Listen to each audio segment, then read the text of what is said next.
G'day everyone, and welcome to Gryphonix Tabletop Miniatures. Welcome back to my channel, and for those of you who are new, please don't forget to subscribe! And don't forget to hit that notification bell so you can stay up to date on all content released here on this channel. Now, I really appreciate you doing that, and if you like it, don't forget to give it a like. That really helps us out. Thanks. Now on with the video.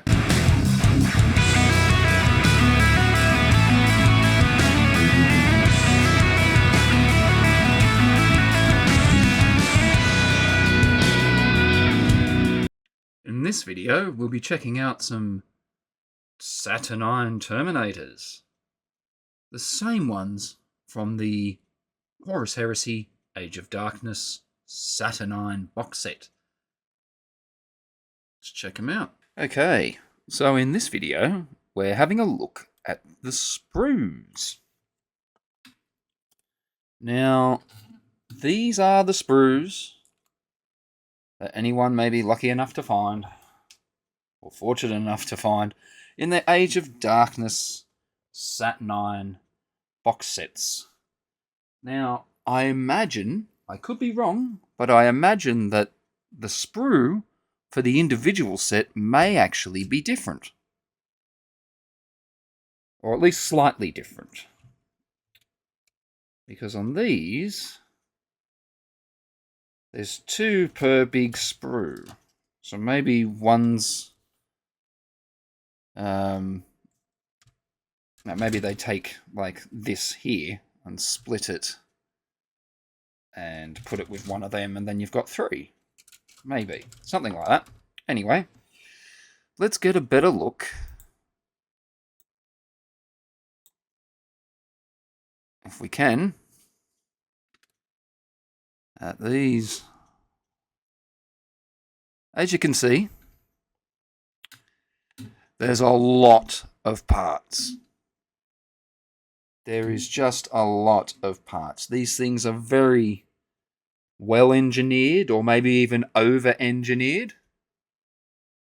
But it does make, at least the Praetor did, made for a wonderful build. I didn't have too much trouble building the Praetor, just it took time. Yeah. I think some of these parts look very nice. Can't wait to put these plasma ones on there. I'm going to put, a combination of weapons on them, but I do like the plasma, whatever they are. I think they look pretty sweet.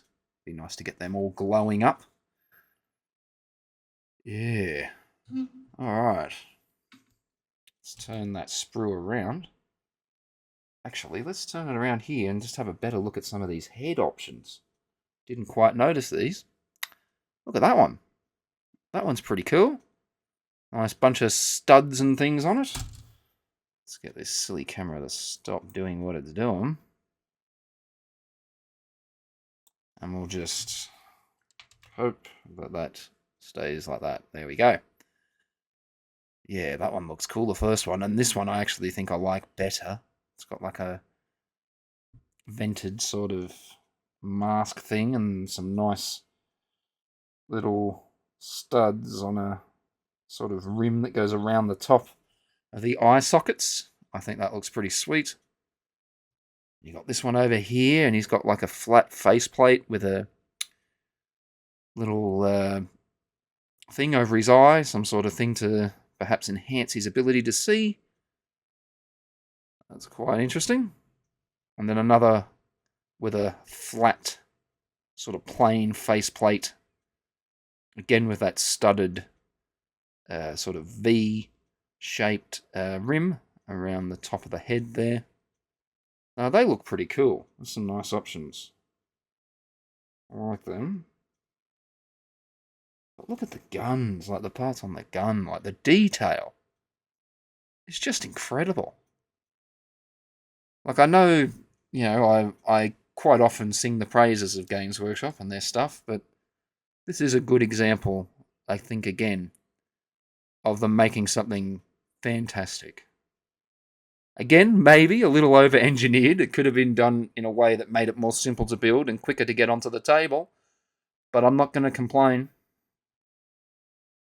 because at the same time, they've given you something that takes a little while to do and probably take a little while to paint with all those details,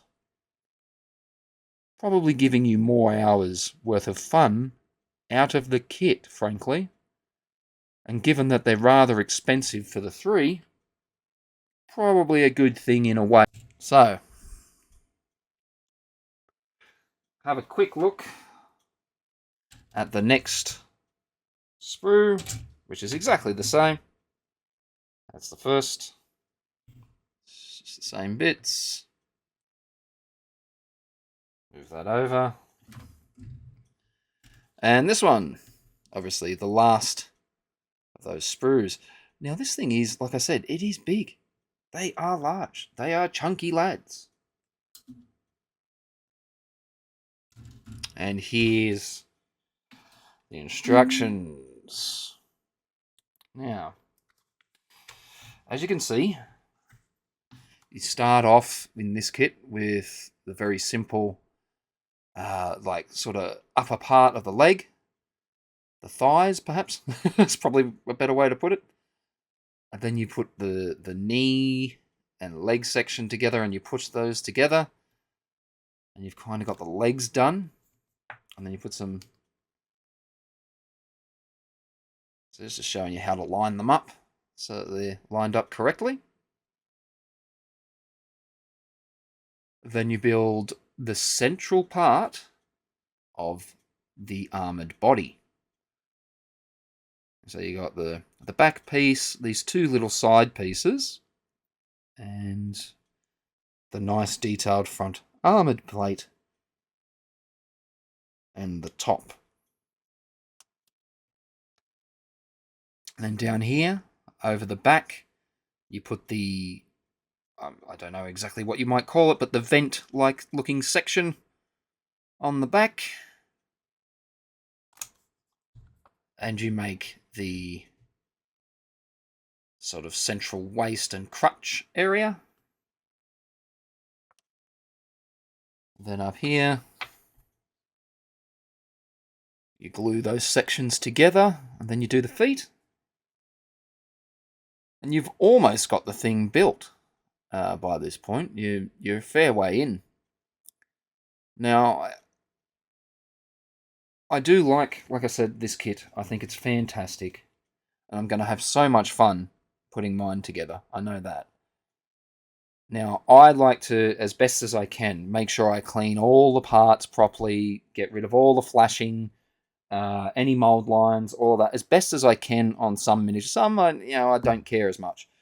But on these, yeah, I want them to look as good as possible, because they will become quite a focus, I imagine. Then, as you can see, like it shows here, you glue those together. You've got the feet on, and you've got this going on. And that's what takes a while, it's cleaning the parts. It's not so much that it's really going to take a huge amount of time to put together. Once the parts are cut out and cleaned, it won't take that long at all. So you put these guns together. Now, obviously, I haven't done those yet, because I haven't built one of this particular kit. But they look pretty simple. 2 sides to it, and the end. Okay, similar... Just 2 parts with the heavy twin heavy disintegrator. And what are they called? Plasma bombard. Yeah, that sounds a little menacing. I like that. And we've got a disruption fist. Okay. That's different. Disruption fist. Particle shredder. That's interesting. It's rather cool.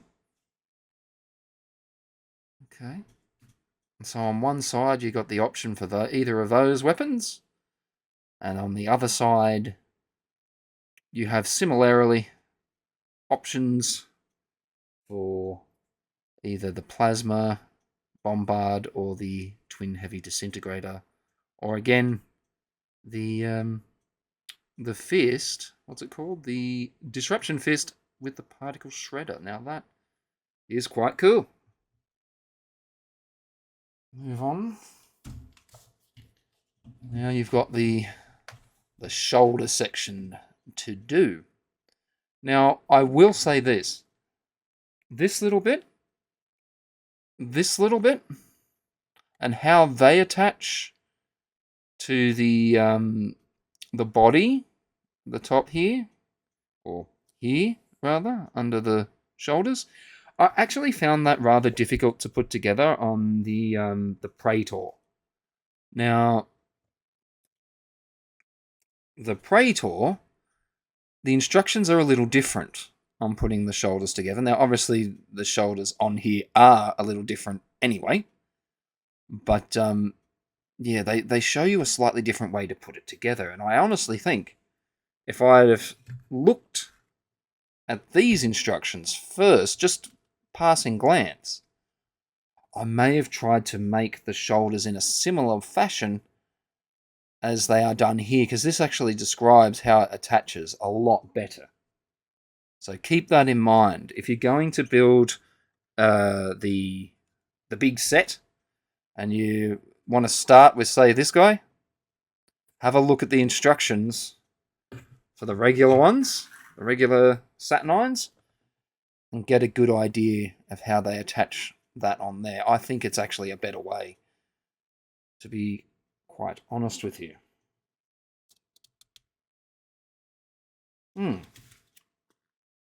So just be careful. It can be tricky to line up. That's basically it. And that's it. We move over on the other page to the Saturnine Dreadnought. But we'll look at that another time, another video.